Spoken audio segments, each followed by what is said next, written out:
আসসালামু আলাইকুম। এই হচ্ছে আমার সেই শার্ট। এই শার্টের কিন্তু অনেক ইতিহাস আছে। তো আমি কিন্তু যে দোকানে এই শার্ট পাই, মনে হোক আর টাকা তা হোক আর না তা হোক, মোবাইল বেচে হইলে আমি শার্ট কিনা লইয়া যাই। কারণ আমি কিছুদিন আগে অসংখ্য পোস্ট করছি আমার শার্ট গুলা যে আগে আছিল, প্রায় 45টা শার্ট আছিল। এই 4 বছর হোলি নষ্ট হয়ে গেছে, আর কোনো শার্ট তুকাইয়া পাইছি না। তো আমরা জগন্নাথপুর বাজারে এই যে কিটা ভাই তোমার নাম? আপনার দোকানের নাম যারা বিডি। যারা বিডি, ওইটা রূপনগর মনে হয়। রূপনগর মার্কেট। রূপনগর মার্কেট যারা বিডি দোকান আইয়া দেখি ভাই এমন সুন্দর ভাই তৈছন। আর কয়েকদিন আগে টিপু ভাই একটা ভিডিও করছিল, আমি দেখছিলাম, হয়তো আমার স্মরণ নাই, আমি আইতাম।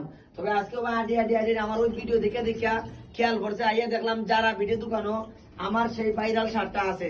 তো বাইরে কইমু আরো বেশি করে রাখতা, অবশ্যই আমার শার্ট অসংখ্য লাগে। আমি পেমেন্টটা পাইলে ইনশাল্লাহ 60 থেকে 70টা শার্ট আমি একলগে কিনি। এটা কারণ আজকে প্রায় 5 বছর, 2019 সাল থেকে আজকে 25 সাল পর্যন্ত আমি এই শার্ট, আমার ফিন্দো দ্বিতীয় কোনো গেঞ্জি বা দ্বিতীয় কোনো কিছু আপনারা দেখতা না, এই শার্টটাই দেখবা। সবাই দোয়া করবা আমার লাগে, যাতে এই শার্টে আমার ইতিহাস হয়। যে যেখান থেকে ভিডিওটা দেখবো অবশ্যই বেশি করে শেয়ার করবা। আর আপনারা আইবা রূপনগর যারা বিডি, তাইলেও সুন্দর সুন্দর কাপড় পাইবা। আর ভাইয়ের নামটা কিটা? আমার নাম মোহাম্মদ সজীব আহমদ। আর বাইরে আমার খুব ডিসকাউন্ট দিয়ে শার্টটা দিতে না কিতা ভাই? অবশ্যই, অবশ্যই। সবাই ভিডিওটা শেয়ার করবা, সবাই ভালো থাকবা। আসসালামু আলাইকুম।